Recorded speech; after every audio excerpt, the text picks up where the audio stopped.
Wat is dat vanuit... From I was very young, I also loved the good singers. I listened to the songs, the popular songs, country western songs, blues songs, but my first American singer that I liked was Bing Crosby, who was a predecessor to Sinatra. But also, a big part of my life, my mother and father had a lot of records of Nat King Cole. So Nat King Cole, I heard all those songs when I was 4 years old, 5 years old, those melodies. In fact, many, many years later, Nat Cole's daughter, Natalie, asked me to play on her record because I knew those songs, a lot of them. So I identify with the singer. And when I play the piano, I'm not thinking jazz or notes or thing. I'm thinking of the song.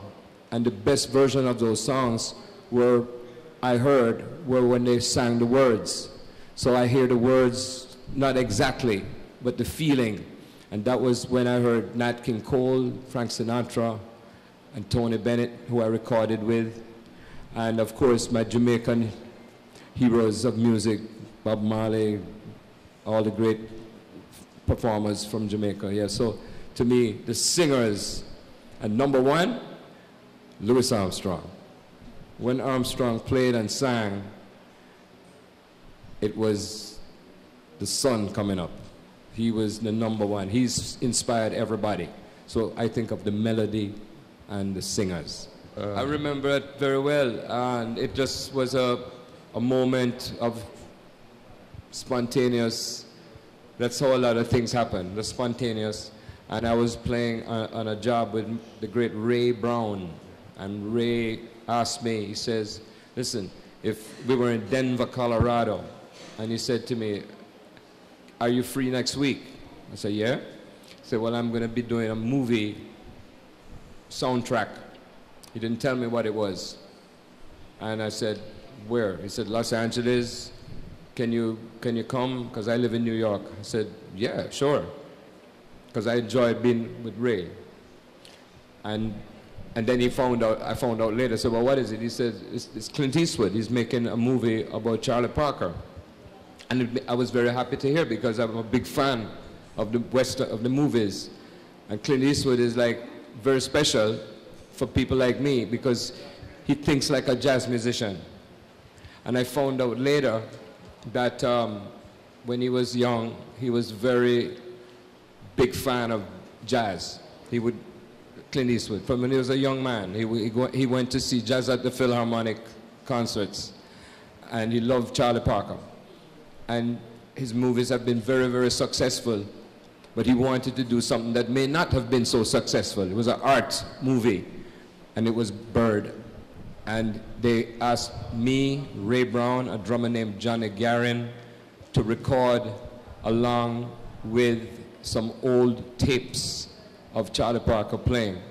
And it was a weird thing because the idea was to have Charlie Parker playing, but with a better sound under it. The recording wasn't so good. So we did this trick recording. Some people say you should have just left the original, which is a point.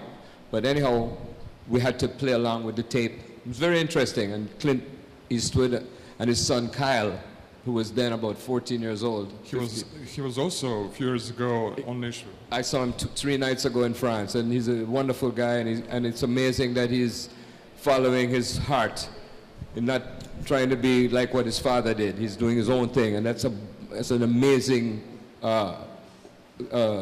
decision. So, in fact, when I saw him just a few evenings ago, we spoke about that whole time, you know. And it was a great experience, a lot of enjoyment, but it all had to do with spontaneity and getting it right. Because there was a moment in the recording where the drummer playing with Charlie Parker kind of dropped the beat. He was playing, dang, dang, dang, dropped the beat, and our drummer had to make the same mistake. He dropped bombs. He dropped the bomb. You said it. So that's a memory that I have of Bird movie, And Clint Eastwood was really very kind, very nice. And that weekend he came to the gig I was playing with John Clayton and Jeff Hamilton. He came and he stayed for 2 sets with his friends, and I got to know him. And he's a real amazing director, actor, visionary. Yeah. Maybe it's a hard question, Hi. but can you describe jazz in one word or in one sentence? Freedom.